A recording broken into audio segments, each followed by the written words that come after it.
content warning. We are going to be discussing the film and musical Heathers. Because of that, there will be discussions about both suicide and school violence in this episode. I love the opening sequence because it's so out there. It's very bizarre. They cut a character, but because of these revisions, the core themes that are going on here really start to shine. That's something we're really going to get into, is how revising will heighten what you're trying to communicate.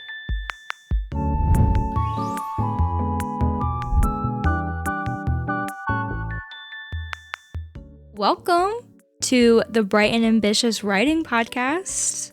I'm your host, Kailey Bright. And I'm your producer, Joel Seymour. What are we talking about today? We are talking about something that I'm very passionate about. The difference between editing and revising. Because that sounds like the same thing. Yeah.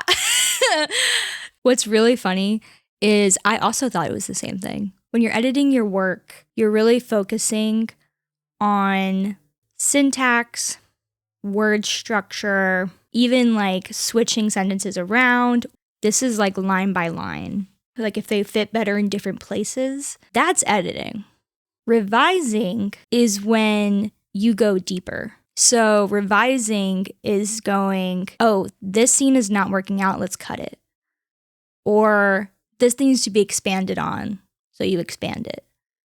You are adding more substance to your writing. You're not just going line by line and saying, how does this flow? Does that make sense? Yeah, it's as if revising is changing the content and then editing is changing the shape. This is like how you actually write your story. So do you have specific examples of like editing versus revising that you want to go through? Yeah, so at the heart of this is just going to be me gushing over how you can revise your work for the better through Heathers the musical, which is an adaptation of the movie Heathers from 1989. Let's do it.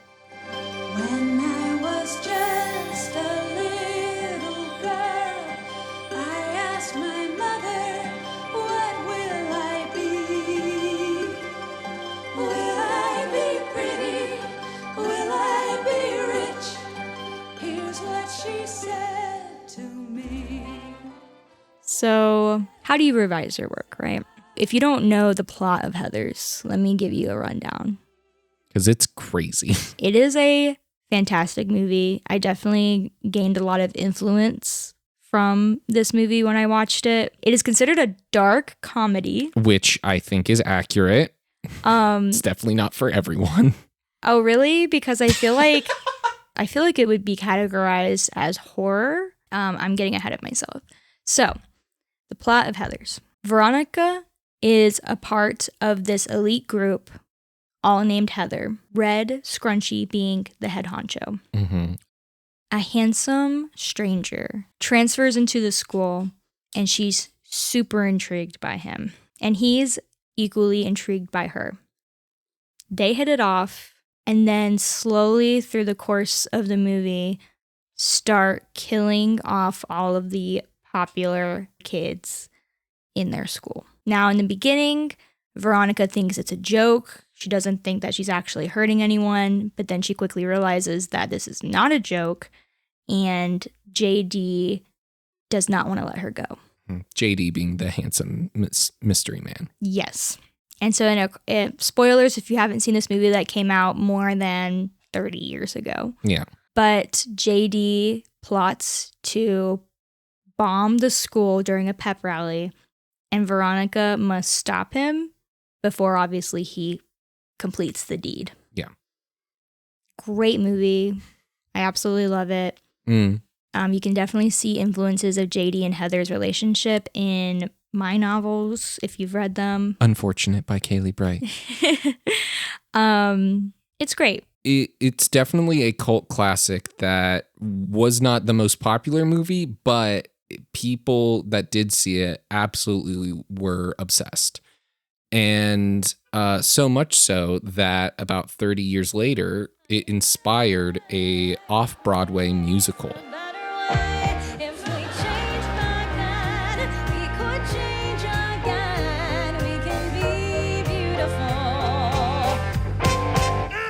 just not today. The musical, which is banger, by the way, I actually like it more than the original movie. And the reason for that is the smart revising choices they made for the musical stage. Off the bat, the number one biggest change that I absolutely love is condensing characters into one person. What do you mean by that? So, for example, in the movie, there is Martha Dumpstock, and they call her Martha Dump Truck. Martha is just a random kid who is unfortunately victimized by these Heather girls because of the way she looks. And at the end of the movie, Veronica's like completely done with this popularity thing and becomes friends with Martha. And that's the ending, is them walking off together. There's a second character that you are introduced to very briefly who is considered unpopular because she has glasses. So she apparently was Veronica's friend before she was assimilated into the Heathers.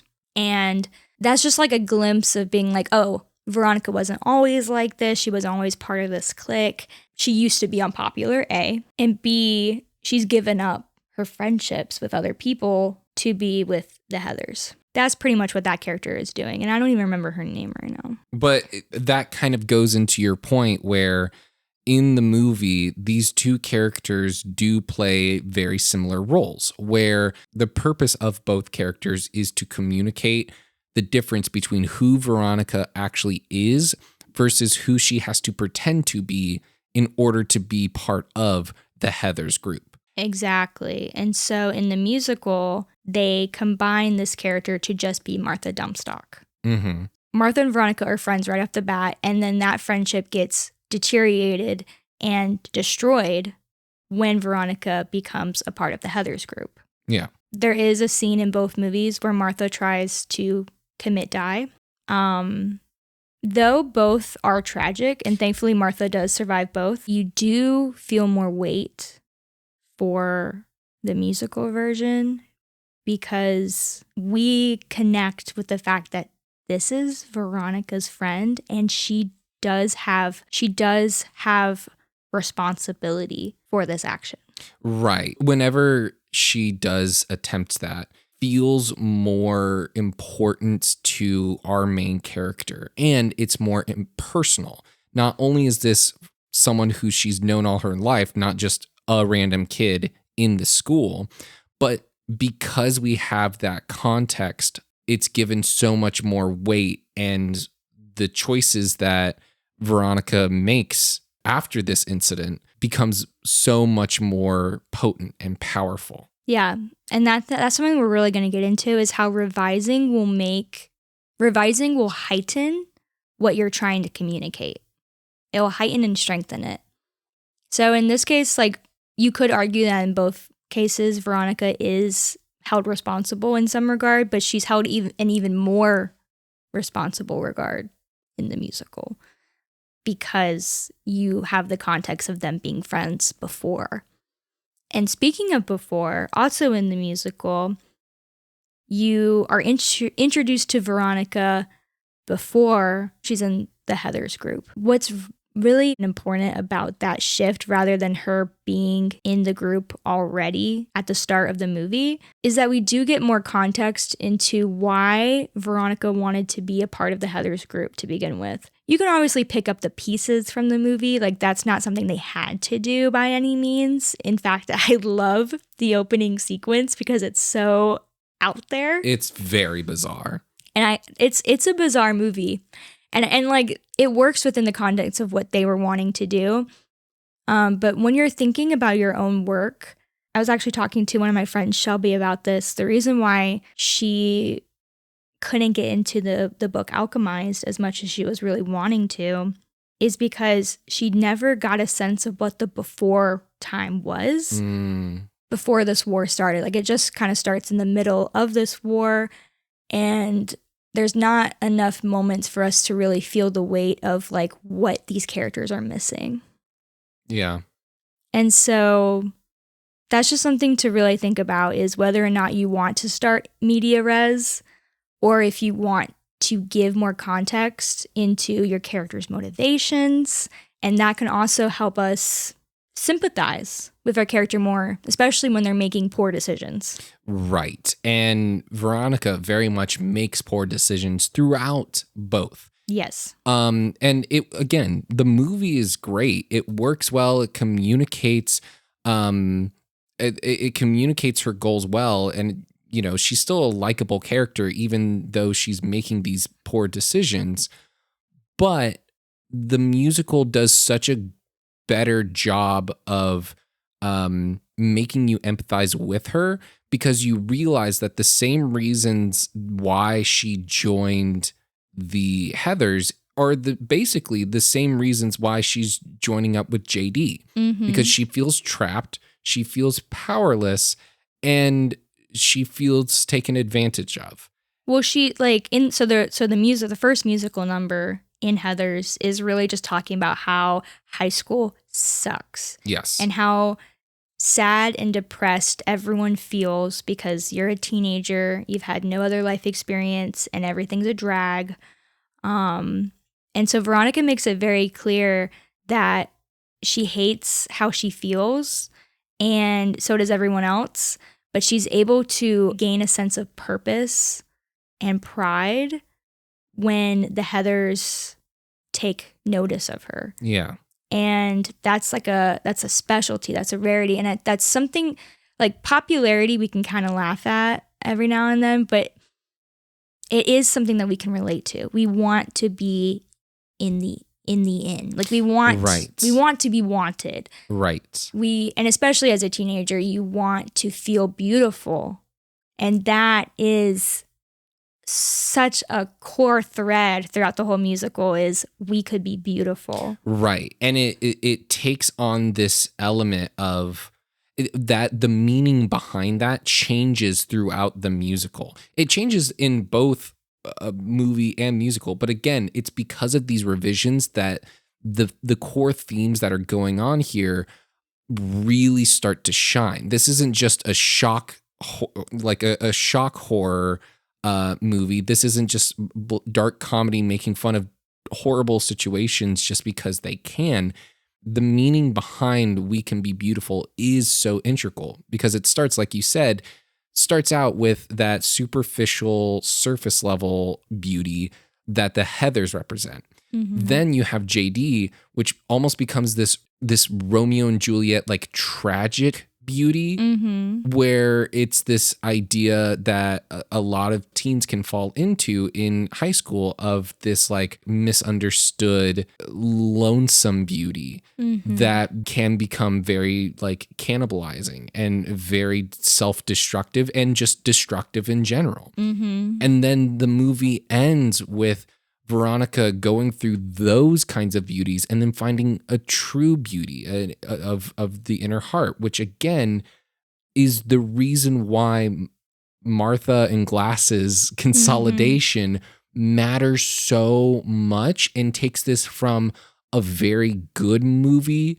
about becoming a better person to being an incredible musical. Yeah, nothing that we say is going to take away from the movie. I just like, there's just so much that is revised for the better in the musical version that like we have to talk about it. And like, I think another point, and this one might be a minor thing when it comes to your writing, but keep it in mind, consolidating two characters into one also helps make sure that you manage who's on stage. Yes. You know? Yes, there's a practical element, not just a narrative element to these revisions.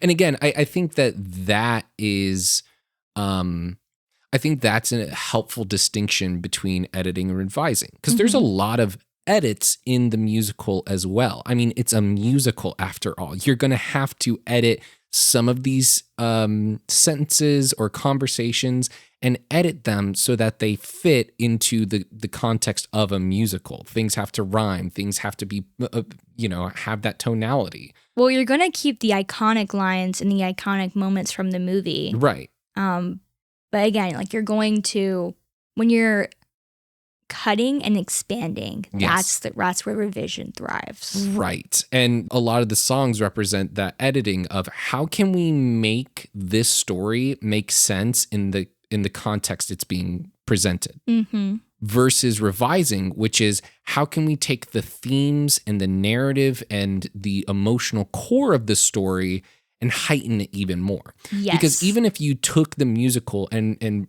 like edited it back into just a normal movie, the revisions could stay and make the movie even better. Yes, absolutely. However, the editing comes into the package that it's in. Yes.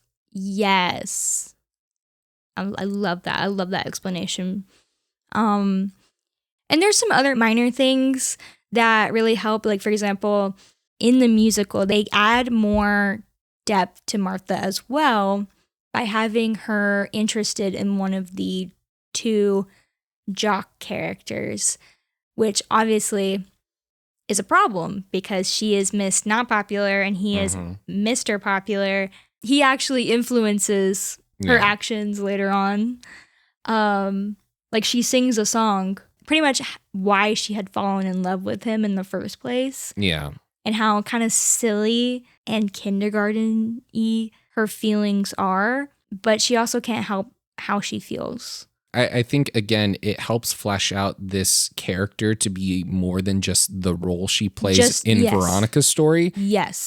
She becomes a full-fledged character, and the arc that she goes through is happening in parallel and exploring a different aspect of the themes of what happens when someone has a definition of beauty. They just fundamentally cannot achieve this impossible beauty standard that doesn't fit her body type, and the fact that she is defined by the beauty that she thinks she needs and cannot ever have. Yes, and the same thing on his end. He thinks that she needs to be a certain way to be with him. Right. And this idea that if you hold a poor definition of beauty and a poor definition of what makes people worth existing, even if you do not take any action on yourself, you can be directly responsible for violence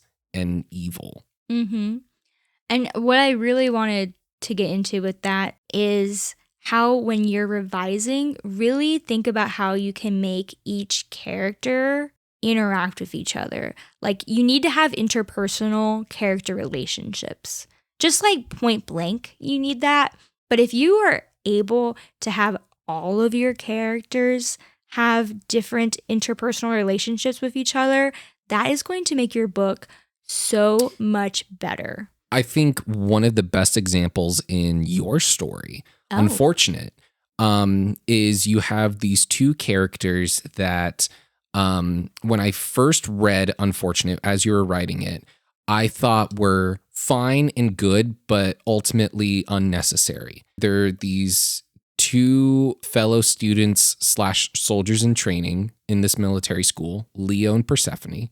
Oh, yeah. And they have fire powers. And the main character in your story doesn't have any powers, never gets any powers. And Persephone and Leo, even though they have powers, they're lower class. They don't even have a last name. And so they're looked down upon, and they can kind of relate with Nora. In the original draft, they were just kind of in the background, and they didn't really have a lot to do. And they were fun whenever they were included, but I didn't really care about them too terribly much. And then when you were revising, you added a scene. A whole chapter. A whole chapter that was not there before, of Persephone and Leo literally picking Nora up and carrying her into a secret snack cave that they had made with all of the contraband snacks they weren't allowed to have in the military school. And they're literally hiding in an air duct eating snacks with Nora. And it's a scene that, again, it wasn't in the original script. You could have had without it. But even though it doesn't, on the surface level, add to the plot, it adds that character dynamics. It adds those character interactions, and seeing the dynamic so focused between Nora and these two lower class siblings works so well. It made me care about Leo and Persephone to the point where just that adding that one scene made them my favorite characters. And it also feeds into the themes that you are trying to explore throughout the book as a whole. Like it just added so much just by adding one little scene that at first you didn't think would be that important. I was really happy with how it turned out.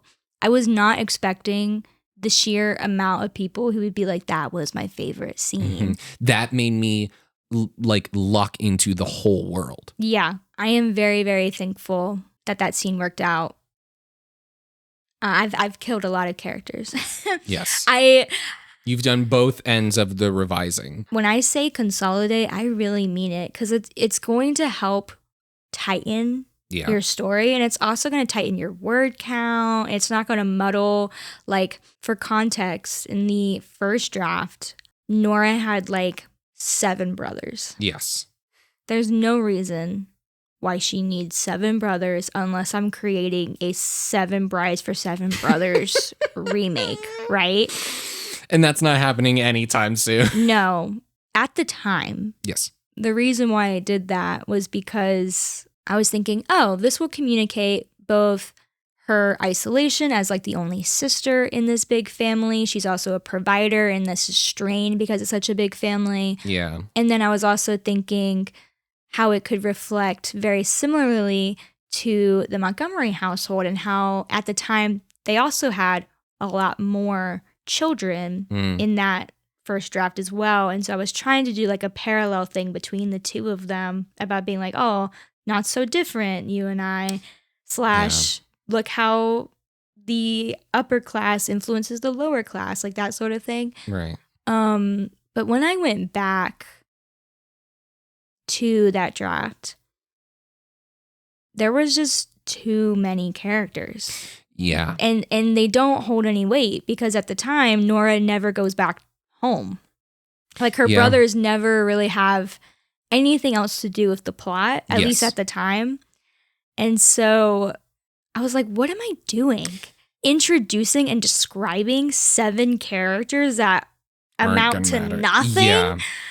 I'm like, oh my goodness. And then like the Montgomerys, there was like 5 extra siblings. Yeah, yeah. And 2 of them were going to go to Galdor Academy. And I was like, what am I doing? Yeah. I already have so many characters, like so many student characters, because you do need like a collection of student characters. Right. But oh my goodness. And get it together. Yeah, and I think that where a lot of people get hung up on, and myself included, when you're writing, is the idea of killing your darlings. There are scenes that you love or that you just like their characters. I think this conversation, and specifically Heather's, is such a helpful reminder that cutting characters does not mean you have to get rid of what the characters represent. Absolutely. Because again, with Heather's, they cut a character that is important to that scene, right?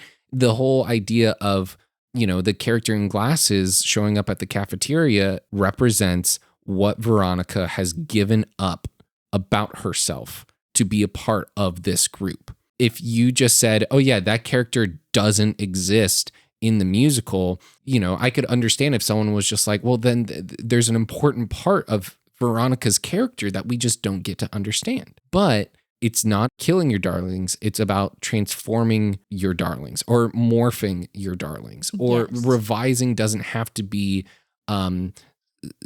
like redacting. It's about transforming and consolidating. And so like going back to your characters You have this element where Nora feels isolated in her own home and then feels like property in the Montgomery home. But then you have this element where both the roles of her older brother and the older sister in the Montgomery home plays the same part. They're both antagonistic forces that are trying to keep Nora down. And she has a near identical relationship in both houses. Even on her day off, where she gets to go home to her family, she still feels antagonized by the older sibling in the house. Mm-hmm. And then you have the younger sibling who is childlike, who does not understand the social structures of the world and how the oppression is affecting Nora, and just sees Nora as someone to look up to because she is nice, because she's a good person. And that is the only spark of hope that she has in either household, is this hope for the next generation that they are going to see her kindness and continue it forward to make their world a better place. And so you wanted there to be a lot of siblings in both families to make Nora feel even more isolated, and to put into context how even when the society tries to separate them as much as possible, people are still people.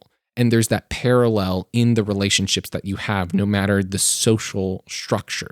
By consolidating the 7 brothers and the 7 Montgomery children into just 2 each, you make that point even more, to the point where we do not miss those other characters. Wow. It's interesting that you break it down like that, because I don't think I've really ever seen the parallels until now. Yeah, I thought that's what you were trying to say. And sometimes you'll say something and it's unintentional, but it works. Yeah.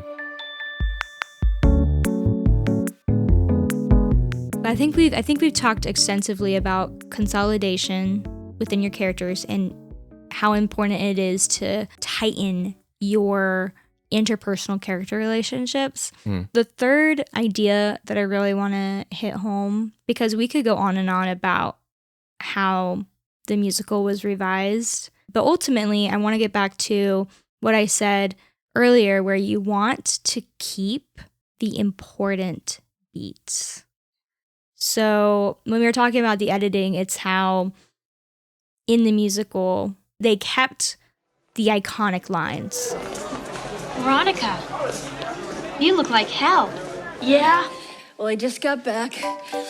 When it comes to revising, I think it's important to keep what's working. What makes the movie iconic and what people love about the movie, you keep in the musical. Right. And when you're revising your book, don't overdo it. Yeah. Like, it's okay to keep things in when they're working. Because again, I think there's ways that you could have revised Heathers that would have made it worse. I feel like the most obvious one that you could immediately grasp is someone being like, oh, well, there's 3 characters named Heather and they're all very similar in personality. So what if we just consolidated the Heathers into one ultimate Heather? Yeah. And like that wouldn't work. on surface level, it's that idea of consolidating your characters. You know, these are all playing the same role. But when you look at what the movie is really trying to say, them being 3 separate Heathers is pointing to the idea that they are carbon copies of each other. It's this systemic issue in our society of trying to manufacture this beauty standard. Conform or die, too. Conform or die. Exactly. The fact that Veronica is still named Veronica, but she's part of the Heathers. Again, if you've seen the movie, if you've watched the musical, this is a very ridiculous idea of like, well, duh, of course they're not going to consolidate all the Heathers. The reason that's so obvious is because it is integral to the theme of the movie. It is integral to what the movie is trying to communicate. Going back to the consolidation of characters from before, Glasses and Martha, I feel so bad that we're just calling her Glasses, but It's Betty. Betty, that's right. The role that Betty plays is still in the musical. Like if they had cut it entirely, it would have taken away from what works about Heathers. Mm-hmm. But it's not about what can we take out. Revising is about what can we do better. Mm-hmm. When you're revising and you're thinking about taking a character or taking a scene out, or even adding a character or adding a scene into your book, your question should be, does this help my reader better understand what I am trying to communicate? And if the answer is no, then that's not a revision you should make. You should not be changing what you are trying to say. You should not be trying to transform what your book is about. Revision should be about clarifying in more depth and more detail what you are trying to say. Yes. Enriching Yes. your story. Meanwhile, editing is just enriching your words. Yeah. Yes. Which is still important. Yes. Yeah. Enriching your story versus enriching your words. Yeah. In the end here, it feels like it's very clear to me. Revising is about clarifying your message. Editing is about helping your reader get there. Yes. Let's go. I have found this conversation incredibly helpful, and it's been so great because we've gotten to talk about a movie I feel like not enough people talk about, and we've also gotten to talk about a book that not enough people are talking about. Aw, you. Kailey, do you want to tell people how to find your book if they're interested in reading it? Oh, I'm on the spot. Okay. You can find my completed trilogy on Amazon, Barnes & Noble, and my personal website. I'm also on Kindle Unlimited if you prefer ebooks. And that's it. Yeah.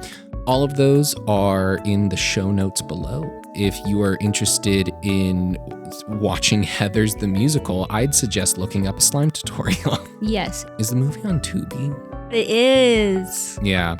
So Heathers the movie is on Tubi. So it's free to watch and you have no excuse to not watch it. And now it's your problem. Now it's your problem.